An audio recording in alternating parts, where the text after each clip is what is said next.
Good evening. I'm Greg Floyd. Dory is off tonight. New tonight, we can now put names to the tragedy that unfolded earlier this week inside a bungalow-style home along Western Avenue in Guilderland. 4 people murdered in that home. They are 39-year-old Jin Feng Chen, his wife, 38-year-old Hai Yan Lee, and their 2 boys, 10-year-old Anthony and 7-year-old Eddie.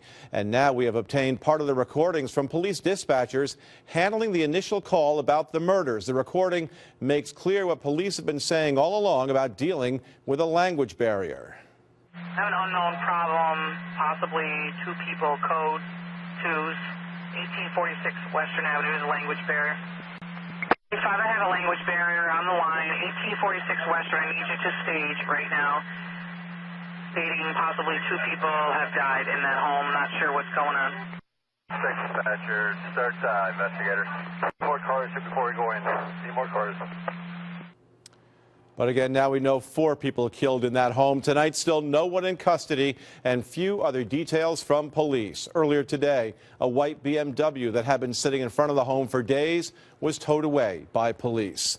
The boys went to Guilderland Elementary School, and today teachers there rode the buses with their young students to help allay their fears. And now tonight, we're getting to know those boys a little bit better, brothers whose friends and family are missing them. Ever since Wednesday, Craig Smith has been meeting people who knew them and spoke to one couple in their home tonight. He joins us live from Guilderland with more. Craig?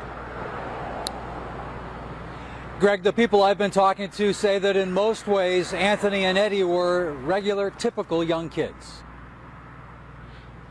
Here's a picture of the boys that goes with a story filed on the website worldjournal.com, one of the top stories.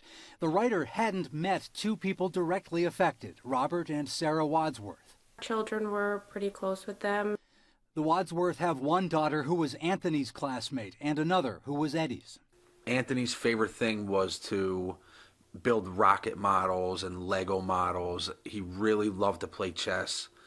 One of Tristan's biggest things that she says is that he was even having a hard time learning the English language, but he was like coming along and stuff like that. And she got the chance to kind of, like, he didn't really interact with the kids that much because of that barrier.